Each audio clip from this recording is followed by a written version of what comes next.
Hi everyone, welcome to decode AIML। आज हम लोग देखने वाले हैं लॉ ऑफ टोटल प्रोबेबिलिटी और इस कॉन्सेप्ट का यूज करने वाले हैं हम लोग इन the next lecture Bayes theorem में। तो इसको हम लोग पहले एक एग्जांपल से देखते हैं, उसके बाद हम लोग फॉर्मली इसके डेफिनेशंस में देखेंगे। ठीक है। तो मेरे पास एक बकेट है जिसमें मेरे पास 4 रेड बॉल्स हैं एंड 3 वाइट बॉल्स हैं। ठीक है। तो in a bucket containing 4 red balls and 3 white balls, 2 balls are drawn at random, one at a time without replacement। तो हमने एक रैंडम एक्सपेरिमेंट डिफाइन किया जहां पे हम लोग 2 बॉल्स को रैंडमली पिक करते हैं, one at a time without replacement. हमने इस बकेट से 1 बॉल को रिमूव किया, उसके बाद हमने उसको रिप्लेस नहीं किया, हमने 1 बॉल रिमूव किया। तो अब मेरे बकेट में कितने बॉल होंगे? टोटल 5 बॉल्स होंगे। उसके बाद हम लोग दोबारा एक बॉल फिर से रिमूव करेंगे, है ना। तो this is my random experiment. ठीक है। तो ये जो मेरा एक्सपेरिमेंट है उसमें हमने 2 इवेंट्स डिफाइन किए, event A and event B. तो इवेंट ए क्या है? It is the event of drawing a red ball in first attempt. तो ये एक इवेंट है जिसमें हम लोग फर्स्ट अटेम्प्ट में रेड बॉल ड्रॉ करते हैं, एंड बी एक इवेंट को हमने डिफाइन किया जिसमें हम लोग सेकेंड अटेम्प्ट में एक रेड बॉल ड्रॉ करते हैं। ठीक है। तो हमने यहाँ पे 2 इवेंट्स डिफाइन किए। तो हमें फाइंड करना what is probability of event B. मतलब मुझे फाइंड करना है कि जब हम लोग इस बकेट से सेकेंड टाइम एक बॉल रिमूव करेंगे तो what is the probability that the ball selected randomly is of red colour, है ना। इफेक्टिवली हमें ये प्रॉब्लम सॉल्व करना है। तो अगर आप इस प्रॉब्लम को थोड़ा लॉजिकली एंड इंट्यूटिवली सोचोगे तो it is not a straightforward. आप directly probability of B compute नहीं कर सकते हो। प्रोबेबिलिटी ऑफ बी डिपेंड करता है कि जो हमने फर्स्ट बॉल रिमूव किया वो कौन सा कलर का है। मतलब ये हुआ कि probability of B it depends upon event A. वो इवेंट ए पे डिपेंड करता है, इवेंट ए हुआ या नहीं हुआ, है ना। मतलब अगर इवेंट ए हुआ तो हमें एक डेफिनिट प्रोबेबिलिटी मिलेगा। अगर इवेंट ए नहीं हुआ, इवेंट ए नहीं हुआ मतलब एक कॉम्प्लीमेंट, तो हमें एक अलग प्रोबेबिलिटी मिलेगा, है ना। तो अगर हमें फर्स्ट अटेम्प्ट में मुझे एक रेड बॉल मिलता है तो हमने उसको ए से डिनोट किया, और अगर हमें रेड बॉल नहीं मिलता है तो it will be A complement. तो probability of drawing a red ball in second attempt it depends upon कि जो हमने फर्स्ट टाइम बॉल ड्रॉ किया क्या उसका आउटपुट रेड बॉल है या नहीं है। ठीक है। तो हम लोग डायरेक्टली इसको सॉल्व नहीं कर सकते हैं, इसको हम लोग थोड़ा डिफरेंट तरीके से सॉल्व करते हैं, है ना। तो हम लोग ये जो हमारा प्रॉब्लम है ना, ये जो हमारा प्रॉब्लम है प्रोबेबिलिटी फाइंड करना, इसको हम लोग 2 पार्ट्स में डिवाइड करेंगे, इसको हम लोग 2 पार्ट्स में सॉल्व करेंगे। फर्स्ट पार्ट में हम लोग ये सोचेंगे कि जो हमने फर्स्ट बॉल रिमूव किया that is of red colour, है ना। ए मतलब क्या हुआ? जो बॉल हमने निकाला that is red colour, and A complement मतलब हुआ जो बॉल हमने निकाला that is not of red colour, मतलब that is of white colour. तो हमने इस प्रॉब्लम को लिखा probability of B it is equal to probability of A intersection B. A intersection B का मतलब ये हुआ कि what is the probability of drawing red ball in first attempt and red ball in second attempt. ठीक है। उसके बाद हमने लिखा probability of A complement intersection B, मतलब what is the probability of drawing a non red ball in first attempt and red ball in second attempt. हमने इसको इस तरीके से क्यों लिखा? क्योंकि ये जो इवेंट है ये डिपेंडेंट इवेंट है। जो इवेंट बी है that is depending upon event A, तो इसलिए हम लोग उसको डायरेक्टली सॉल्व नहीं कर सकते हैं। ठीक है। तो अब हम लोग इसको सॉल्व करेंगे। ए इंटरसेक्शन बी का मतलब हुआ probability of red in first attempt and red in second attempt, and probability of A complement intersection B का मतलब हुआ probability of white in first attempt and red in second attempt, है ना। तो अगर आप इसको सोचोगे इंट्यूटिवली तो फर्स्ट अटेम्प्ट में जो हम लोग बॉल ड्रॉ करें रेड, उसका प्रोबेबिलिटी क्या होगा? It will B P of A, right? उसके बाद फर्स्ट अटेम्प्ट में मेरे को रेड बॉल आ गया, सेकंड अटेम्प्ट में रेड बॉल आने का प्रोबेबिलिटी क्या होगा? It will B probability of B given A, conditional probability.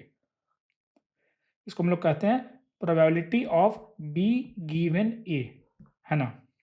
और यहाँ पे मल्टीप्लिकेशन, क्योंकि मुझे ये फाइंड करने के लिए मुझे इसको मल्टीप्लाई करना पड़ेगा। उसी तरीके से मुझे अगर ये फाइंड करना है तो probability of A complement into probability of B given A complement, है ना?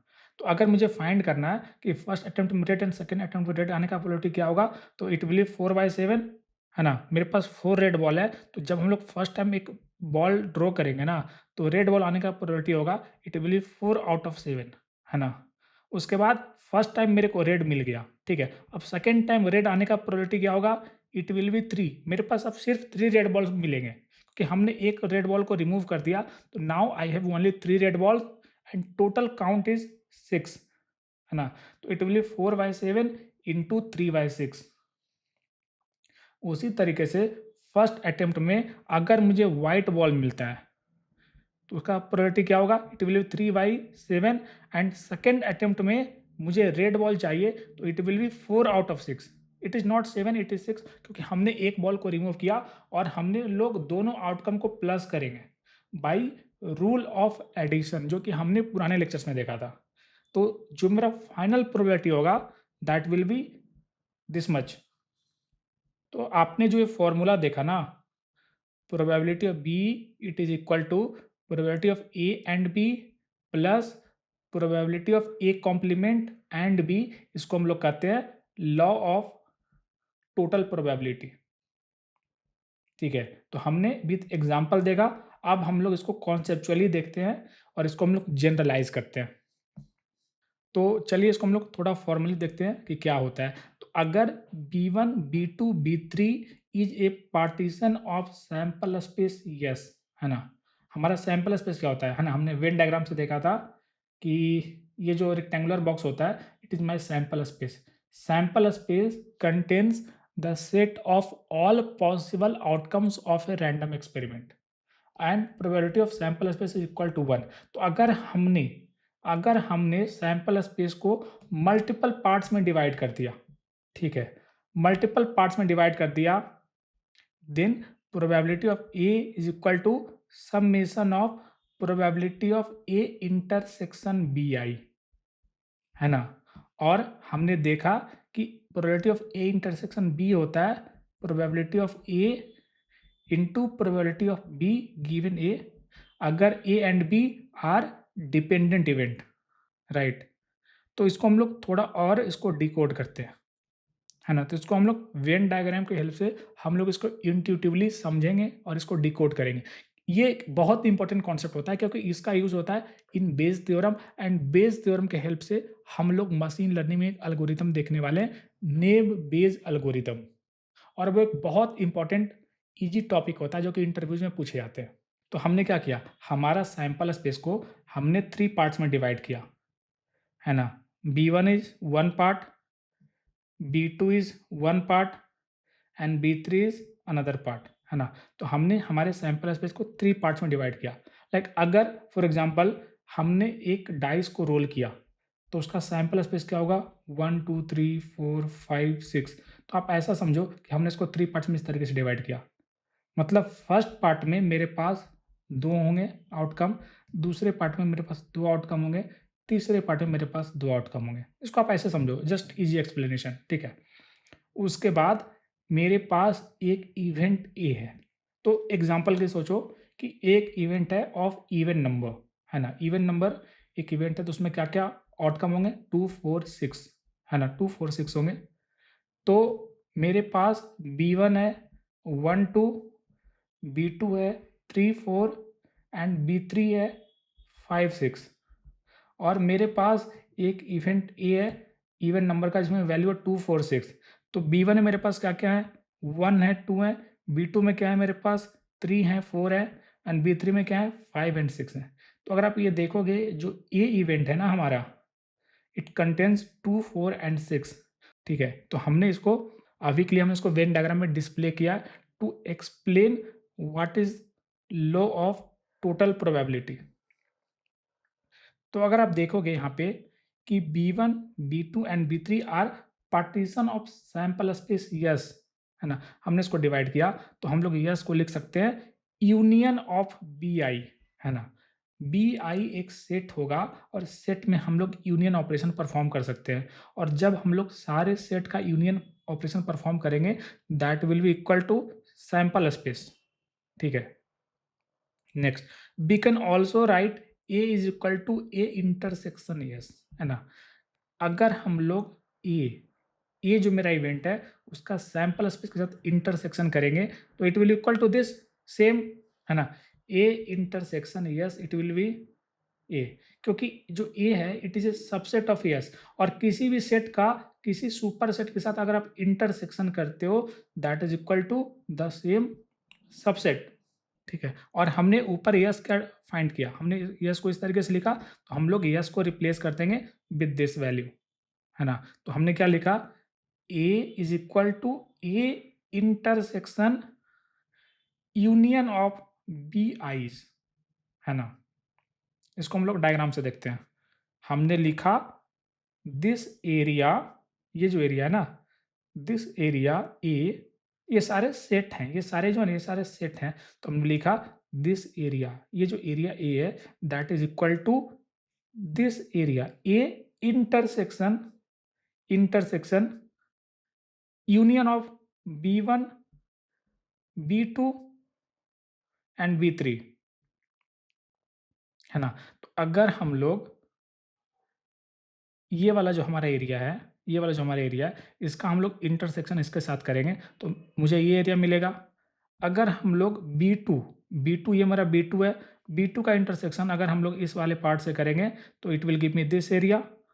उसके बाद अगर मैं B3, ये जो मेरा B3 है उसका इंटरसेक्शन अगर मैं इस वाले एरिया के साथ करता हूँ तो it will give me this part, है ना। It will give me this part, और ये तीनों का जो यूनियन होगा that will equal to A. तो हमने उसको बस थोड़ा फैंसी मैथमेटिकल तरीके से इसको लिखा, ठीक है। और बाय डिस्ट्रीब्यूटिव लॉ हम लोग इंटरसेक्शन और यूनियन को इंटरचेंज कर सकते हैं।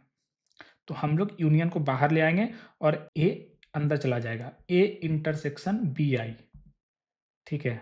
मतलब क्या हुआ, अगर आप इसको एक्सपेंड करोगे तो it is A intersection B0 union A intersection B1 union A intersection B2 and so on, ठीक है। अगर आप इस वाले पार्ट को ए से इंटरसेक्ट करोगे it will give me this area. अगर आप इस वाले पार्ट को ए से इंटरसेक्शन करोगे it will give me this area. अगर आप ये वाले पार्ट को ए से इंटरसेक्ट करोगे it will give me this area, है ना। और तीनों का जो यूनियन होगा, ये जो तीनों का यूनियन होगा this one and this one, ये तीनों का union it will equal to A. तो हमने इसको थोड़ा फैंसी तरीके से लिखा, ठीक है। और अगर हम लोग इस पर प्रोबेबिलिटी अप्लाई कर देंगे both left and right side, अभी जो हम लोग ये सारे ऑपरेशन कर रहे हैं ये हम लोग सेट के लेवल पे कर रहे हैं, सेट के लेवल पे कर रहे हैं। सेट में हम लोग यूनियन अप्लाई कर सकते हैं, इंटरसेक्शन अप्लाई कर सकते हैं, ये सारे ऑपरेशन हम लोग अप्लाई कर सकते हैं, कॉम्प्लीमेंट अप्लाई कर सकते हैं, है ना। तो अगर मैं प्रोबेबिलिटी अप्लाई कर दूंगा तो probability of A it will be equal to probability of union of A intersection BI, ठीक है। तो जब हम लोग इसमें प्रोबेबिलिटी अप्लाई करेंगे तो हमने ये पढ़ा था probability of A1 union A2 union A3 it will B probability of A1 plus probability of A2 plus probability of A3। अगर A1 A2 A3 are mutually exclusive event, है ना। तो अगर आप देखोगे कि ये वाला जो पार्ट होगा ना, ये वाला पार्ट म्यूचुअली एक्सक्लूसिव होगा, है ना। ए इंटरसेक्शन BI, है ना। ये वाला पार्ट, ये वाला पार्ट और ये वाला पार्ट तीनों म्यूचुअली एक्सक्लूसिव है। तो हम लोग अगर प्रोबेबिलिटी अप्लाई करेंगे तो हम लोग डायरेक्टली इस पर अप्लाई कर सकते हैं। It will be summation of all the individual sample, ठीक है। और मेरा सैंपल क्या है, this is my sample, it is A intersection BI, ठीक है। तो हमने फाइंड किया using Venn diagram this formula, है ना, हमने ये भी फाइंड किया and this is called law of total probability. And इससे आपको डायरेक्टली बहुत सारे क्वेश्चन पूछे जा सकते हैं इन एग्जाम, इन इंटरव्यू और इन ऑनलाइन असेसमेंट। इसका डायरेक्टली हम लोग यूज करने वाले हैं इन बेस थ्योरम। तो चलिए, ये जो कॉम्प्लेक्स मैथमेटिकल टर्म है इसको हम लोग एग्जाम्पल से बहुत इसको आसान तरीके से इसको डिकोड करते हैं और उस प्रॉब्लम को सॉल्व करते हैं। तो this is my problem. Problem ये कहता है कि आई हैव 3 बैग्स, मेरे पास 3 बैग्स हैं दैट कंटेन 100 मार्बल ईच। मेरे पास 3 बैग्स हैं, है ना, मेरे पास 3 बैग्स हैं। This is bag 1, bag 2 and bag 3 and हर एक बैग में मेरे पास 100 मार्बल्स हैं। 100 मार्बल्स हैं। जो हमारा बैग 1 है उसमें 75 red marbles and 25 blue marbles हैं। जो हमारा बैग 2 है उसमें 60 red marbles and 40 blue marble. जो हमारा बैग 3 है उसमें 45 red marbles and 55 blue marbles. ठीक है, तो मेरे पास 3 बैग्स हैं, हर एक बैग में 100 मार्बल्स हैं और हर एक बैग में जो रेड एंड ब्लू मार्बल का डिस्ट्रीब्यूशन है वो वेरी करता है, अलग अलग है, डिस्ट्रीब्यूशन अलग अलग है। तो प्रॉब्लम ये कहता है कि I choose one bag randomly and then pick a marble randomly from chosen bag, what is the probability that chosen marble is red, है ना। तो हमारा जो रैंडम एक्सपेरिमेंट है वो क्या है, हम लोग आउट ऑफ 3 बैग हम लोग रैंडमली 1 बैग सेलेक्ट करते हैं। रैंडमली लाइक आंख बंद करके एक बैग हमने सेलेक्ट किया और उस बैग से हम लोग रैंडमली एक मार्बल को सेलेक्ट करते हैं। रैंडमली हम लोग एक मार्बल को पिक करते हैं फ्रॉम द चूजन बैग। तो हमें बताना है कि what is the probability that chosen marble is red. ठीक है, तो चलिए इसको हम लोग थोड़ा इवेंट के टर्म में इसको डिफाइन करते हैं सो दैट हम लोग इसको इजीली सॉल्व कर सके। ठीक है, तो हमने डिफाइन किया एक बी आई, बी आई एक इवेंट डिफाइन किया, event that chosen bag is B I. ठीक है, तो हमने इसको कॉम्पैक्ट रिप्रेजेंटेशन किया, आप अलग अलग तरीके से लिख सकते हो। लाइक बी वन एक इवेंट होगा of choosing bag 1, B two एक इवेंट होगा of choosing bag 2 and B three एक इवेंट होगा ऑफ चूजिंग बैग 3। ठीक है, उसके बाद आर एक इवेंट होगा ऑफ चूजिंग मार्बल जो कि रेड कलर का है। ठीक है, तो हमें बताना है what is the probability that the chosen marble is of red colour, है ना। तो हम लोग डायरेक्टली इसको सॉल्व नहीं कर सकते हैं। मार्बल चूज करने का प्रोबेबिलिटी क्या होगा, इट विल डिपेंड अपॉन कि हम लोग कौन से बैग से मार्बल सेलेक्ट कर रहे हैं, क्योंकि हर एक बैग में रेड एंड ब्लू मार्बल का डिस्ट्रीब्यूशन वो अलग अलग है। ठीक है, तो इसको हम डायरेक्टली सॉल्व नहीं कर सकते हैं। तो यहाँ पे हम लोग यूज़ करेंगे जो कॉन्सेप्ट हमने ऊपर देखा था, है ना। इवन दो जो कॉन्सेप्ट हमने ऊपर देखा था it is very much intuitive, you don't need to know the exact concept to apply this in your problem solving, है ना। तो अगर मुझे रेड फाइंड करना है तो पहले मुझे क्या करना पड़ेगा, पहले मुझे एक बैग सेलेक्ट करना पड़ेगा, उसके बाद मुझे उस बैग से एक मार्बल पिक करना पड़ेगा, है ना। तो ये जो आर इवेंट है ना, it is dependent event, it is depending upon कि हम लोग कौन से बैग को सिलेक्ट कर रहे हैं, क्योंकि बैग चेंज होगा तो आर चेंज होगा, है ना। तो probability of R it will be equal to probability of B one and R, है ना, plus probability of B two and R plus probability of B three and R, है ना। तो इसका मतलब ये हुआ कि probability of choosing a red marble it is equal to probability of choosing bag B one and red marble plus probability of choosing bag B two and red marble plus probability of choosing bag B three and red marble. तो चलिए हम लोग एक एक करके तीनों problem को solve करते हैं और उसके बाद हम लोग उसको लास्ट में ऐड कर देंगे to get my final answer. तो बैग 1 चूज़ करने का प्रोबेबिलिटी क्या होगा, इट विल बी 1/3, है ना। तो इसको हम लोग लिख सकते हैं P of B1 into P of R given B1। ठीक है, तो हमने बैग 1 को 1/3 तरीके से सेलेक्ट किया क्योंकि हम लोग रैंडमली पिक करें और मेरे पास 3 ऑप्शंस हैं। तो probability of choosing bag 1 it will be 1/3। उसके बाद probability of choosing red ball given that the bag I chosen is B1, तो वो क्या होगा, दैट इट विल बी 75/100, है ना, उसको हम लोग मल्टीप्लाई कर देंगे। उसी तरीके से अगर हम लोग फाइंड करें probability of B2 intersection R, it will equal to probability of B2 into probability of R given B2। B2 का प्रोबेबिलिटी होगा it will be 1/3 and R given B2 का प्रोबेबिलिटी होगा इट विल बी 60/100, राइट। उसी तरीके से अगर हम लोग फाइंड करें probability of B3 intersection R, it will equal to probability of B3 into probability of R given B3, है ना। और B3 क्या होगा, it will be 1/3 into R given B3 क्या होगा, इट विल बी 45/100, है ना, इट विल बी 45/100, और सारे को हम लोग सम कर देंगे and this will be my answer. Next lecture में हम लोग इस कॉन्सेप्ट का यूज करके हम लोग बेस थ्योरम को समझने वाले हैं इन डिटेल। तो see you in the next lecture, till then bye, happy learning.